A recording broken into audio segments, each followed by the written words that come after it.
पंचतंत्र की चटपटी कहानी, झूठी शान। उल्लू और हंसराज की मजेदार कहानी। एक जंगल में पहाड़ की चोटी पर एक किला बना था। किले के एक कोने के साथ बाहर की ओर एक ऊंचा विशाल देवदार का पेड़ था। किले में उस राज्य की सेना की एक टुकड़ी तैनात थी। देवदार के पेड़ पर एक उल्लू रहता था। वह भोजन की तलाश में नीचे घाटी में फैले ढलवां चरागाहों में आता। चरागाहों की लंबी घासों व झाड़ियों में कई छोटे मोटे जीव व कीट पतंगे मिलते, जिन्हें उल्लू भोजन बनाता। निकट ही एक बड़ी झील थी, जिसमें हंसों का निवास था। उल्लू पेड़ पर बैठा झील को निहारा करता। उसे हंसों का तैरना व उड़ना मंत्रमुग्ध करता। वह सोचा करता कि कितना शानदार पक्षी है हंस। एकदम दूध सा सफेद, गुलगुला शरीर, सुराहीदार गर्दन, सुंदर मुख व तेजस्वी आंखें। उसकी बड़ी इच्छा होती किसी हंस से उसकी दोस्ती हो जाए। एक दिन उल्लू पानी पीने के बहाने झील के किनारे उगी एक झाड़ी पर उतरा। निकट ही एक बहुत शालीन व सौम्य हंस पानी में तैर रहा था। हंस तैरता हुआ झाड़ी के निकट आया। उल्लू ने बात करने का बहाना ढूंढा। हंस जी, आपकी आज्ञा हो तो पानी पी लूं। बड़ी प्यास लगी है।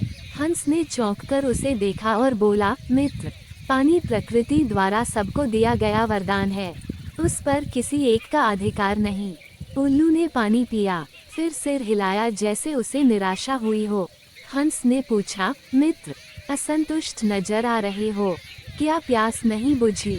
उल्लू ने कहा, हे हंस, पानी की प्यास तो बुझ गई, पर आपकी बातों से मुझे ऐसा लगा कि आप नीति व ज्ञान के सागर हैं। मुझ में उसकी प्यास जग गई है। वह कैसे बुझेगी? हंस मुस्कुराया, मित्र, आप कभी भी यहाँ आ सकते हैं। हम बातें करेंगे। इस प्रकार मैं जो जानता हूँ वह आपका हो जाएगा और मैं भी आपसे कुछ सीखूंगा। इसके पश्चात हंस व उल्लू रोज मिलने लगे। एक दिन हंस ने उल्लू को बता दिया कि वह वास्तव में हंसों का राजा हंसराज है। अपना असली परिचय देने के बाद हंस अपने मित्र को निमंत्रण देकर अपने घर ले गया। शाही ठाठ थे। खाने के लिए कमल व नरगिस के फूलों के व्यंजन परोसे गए और जाने क्या क्या दुर्लभ खाद्य थे, उल्लू को पता ही नहीं लगा। बाद में सौंफ इलायची की जगह मोती पेश किए गए। उल्लू दंग रह गया। अब हंसराज उल्लू को महल में ले जाकर खिलाने पिलाने लगा। रोज दावत उड़ती। उसे डर लगने लगा कि किसी दिन साधारण उल्लू समझकर हंसराज दोस्ती न तोड़ ले। इसलिए स्वयं को हंसराज की बराबरी का बनाए रखने के लिए उसने झूठ कह दिया कि वह भी उल्लुओं का राजा उल्लूकराज है। झूठ कहने के बाद उल्लू को लगा कि उसका भी फर्ज बनता है कि हंसराज को अपने घर बुलाए। एक दिन उल्लू ने दुर्ग के भीतर होने वाली गतिविधियों को गौर से देखा और उसके दिमाग में एक युक्ति आई। उसने दुर्ग की बातों को खूब ध्यान से समझा, सैनिकों के कार्यक्रम नोट किए। फिर वह चला हंस के पास। जब वह झील पर पहुंचा, तब हंसराज कुछ हंसनियों के साथ जल में तैर रहा था। उल्लू को देखते ही हंस बोला, मित्र, आप इस समय? उल्लू ने उत्तर दिया, हाँ मित्र, मैं आपको आज अपना घर दिखाने व अपना मेहमान बनाने के लिए ले जाने आया हूँ। मैं कई बार आपका मेहमान बना हूँ, मुझे भी सेवा का मौका दीजिए। हंस ने टालना चाहा, मित्र, इतनी जल्दी क्या है, फिर कभी चलेंगे। उल्लू ने कहा, आज तो आपको लिए बिना नहीं जाऊंगा। हंसराज को उल्लू के साथ जाना ही पड़ा। पहाड़ की चोटी पर बने किले की ओर इशारा कर उल्लू उड़ते उड़ते बोला, वह मेरा किला है। हंस बड़ा प्रभावित हुआ। वे दोनों जब उल्लू के आवास वाले पेड़ पर उतरे तो किले के सैनिकों की परेड शुरू होने वाली थी। दो सैनिक बुर्ज पर बिगुल बजाने लगे। उल्लू दुर्ग के सैनिकों के कार्यक्रम को याद कर चुका था, इसलिए ठीक समय पर हंसराज को ले आया था। उल्लू बोला, देखो मित्र, आपके स्वागत में मेरे सैनिक बिगुल बजा रहे हैं। उसके बाद मेरी सेना परेड और सलामी देकर आपको सम्मानित करेगी। नित्य की तरह परेड हुई और झंडे को सलामी दी गई। हंस समझा सचमुच उसी के लिए ये सब हो रहा है।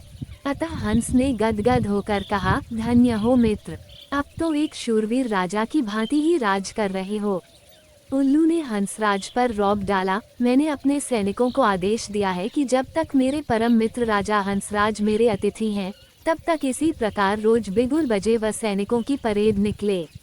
उल्लू को पता था कि सैनिकों का ये रोज का काम है।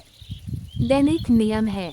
हंस को उल्लू ने फल, अखरोट व बनफशा के फूल खिलाए। उनको वह पहले ही जमा कर चुका था।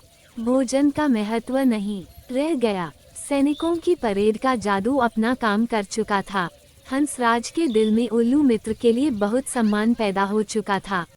उधर सैनिक टुकड़ी को वहां से कूच करने के आदेश मिल चुके थे।